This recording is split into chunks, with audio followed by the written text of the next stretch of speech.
Grin, what are you doing? Scram! This is a serious broadcast for serious people at Strategicon. God damn it! I'm so sorry for that. I'm very sorry.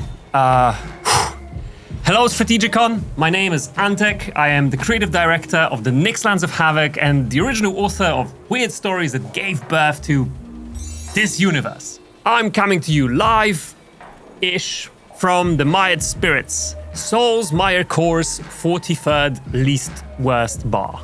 Come for the tricks, stay for the impromptu brain surgeries. I believe you've already met the proprietor. This place, this bar, this city sits at the center of the world we call the Terminus. An impossible space station the size of a planet, teetering at the edge of a supermassive black hole at the center of the Milky Way. Come to think of it, I really should have taken you somewhere a bit more impressive. This here is the map of the city that I'm currently in, Souls Meyer Core. Total diameter of about 23.6 kilometers, home to over 1 million lives, organic and robotic. And if we zoom out, this is the Terminus. A disc-shaped world governed by the so-called Void Mind, a fractured synthetic intelligence that plays mad god to this realm. Its influence runs deep into the station's bones, controlling orbital stasis, the magnetosphere above us, and strangest of all, the nixofibro itself, which is the living substance that this entire station is made from. In other terms, whatever the Void Mind dreams, the fabric of reality reshapes itself to match. The problem? The Void Mind is completely insane. When its creators, the station's creators, the mythical hermits, vanished from the Terminus, the Void Mind shattered into 5 conflicting aspects of itself. And now it suffers from what you might say is a form of psychological illness.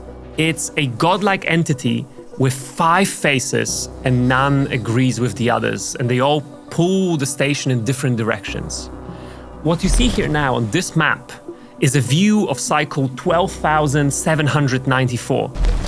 That's in the past, a snapshot of the Terminus as it was then and no longer.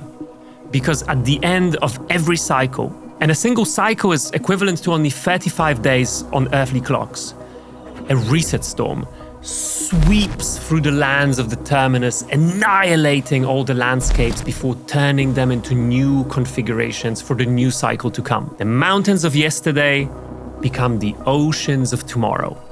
And in this tumultuous world, few things are anchored in place, few journeys are ever the same. We constantly wander through impermanence, chasing shelter in an ecosystem that just cannot stop changing. Fortunately, these white dots represent nodes, places where reset storms cannot reach. And here we have built our cities.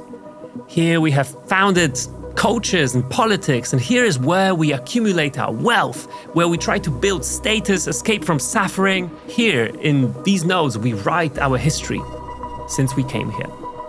But we do not only cower inside the nodes, no, we go out into the treacherous Nyxlands, the lands outside the walls of our nodes, to find life and industry-sustaining resources, to build our legacies, to fight wars, to explore, and to find answers as to why we are trapped here and how we can ever escape. Ah, yes, you might wonder, who the hell are these we? We are the unfortunate inhabitants of the Terminus. 8 civilizations who arrived here from our different corners of the cosmos. Some of us are made of cells, like humans, fat pipes, Weldikins, Segwas, Zettasimians, Arax, and the strange necrocytes. Others have been forged from metal, like our bots.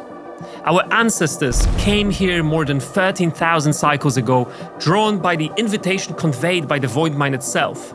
A promise of Eden, but when they set foot on the Terminus, there was no Eden to be found, And they were now imprisoned below the low-hanging magnetosphere in the prison that is the Terminus. In leaving our old lives behind, we have locked ourselves inside this horrible and strange place, and now we must adapt or perish. And many of us chose to adapt. I was hoping they'd perish. Do not interrupt me, please. I'm trying to explain to these people how a universe so entirely different from their own actually works. So could you let me finish? Tell them more about the Mayan spirits. Best bleeding place on the old terminus this is. I'm out here shilling for your silly game. Maybe you want to return the favour for once. See, we have an arrangement with this creature, named Grin the Bartender, against my better judgment, mind you. They have agreed to let us host a little corner of our community here in this bar. They're Earthlings, mostly, who have decided that they're interested in the Nyxlands of Havoc. We even opened an Omniway, which is a gateway of sorts between their habitat and ours. And when they step through, where do they end up? Here, in this hellhole. Oh, I'm sorry. This watering hole. The Mayan spirits of all places. They don't seem to mind that there are vast territories out there, bigger than the entirety of Earth's landmass put together, or that the bartender here is actively out to poison them. They just come hang out, and then they come back. Over and over, every week for the past, 55 weeks. Something about the smell of industrial solvent and mixed enzymes apparently really appeals to them. They're complete degenerates, every one of them. Not exactly how I'd put it. I think they come back because community building is an exciting... Of course they are. They love to suffer. That's why they love me. Sure, you've got your lore and your maps, but what they come back for is the mess, the friends, the rivalries, the nonsense that makes a world worth wasting time in. There is some truth to what the creature's saying. First of all, a universe without characters is just empty architecture. And of course, some of these characters and their individual stories are born from the mind of the writer, but others have to come straight from the very important group of co-creators who we find in game communities. They are vital to a world's creative value because these amazing people, community members, they don't just consume our games and stories, they actually complete them. I mean, look at the community-created characters who have entered the canon of the Nyxlands of Havoc. It's a little tradition we have on our Discord. Basically, a few accomplished community members have created characters that were so compelling that our jury, made up of one person, a very self-important man, decided to grant them the canonical status, which in practice means we asked our illustrators to give their characters an official portrait accompanied by an official character sheet. We try to do this regularly, and there will be more characters to come in the future. But at the moment, we have a sentient bot who once hallucinated that they were actually an otter. We have a morally grey soldier of fortune who would take any contract, from personal management to acquisitions, as long as the price is right. There's a hybrid species shadow operative who's out on a hunt to learn her true origins. An old battle-tested mercenary whose name had been erased from all records, turning them into a ghost of his past self, and a manipulative necrocyte who will say and do anything to get access to more of his favorite produce, which is meat and brains.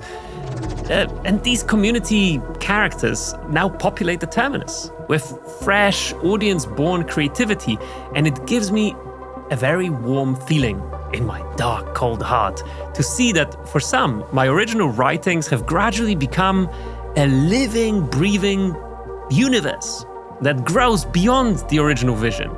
And our community is always growing, so I would like to use this opportunity to officially invite all of you to join our... No, you're doing all wrong. I would like to invite you to the Mired Spirits. Come spend a little time with me. Thank you, Grin, thank you. But most of all, thank you, Strategicon, for listening to what me and Grin had to say, and massive, massive appreciation to all the incredible creators whose works have popped up on my non-corporeal screens.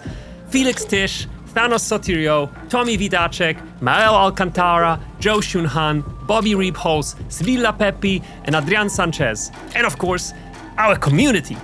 And of course, the voice actor who makes Grin so insufferable to deal with, Matt Heath.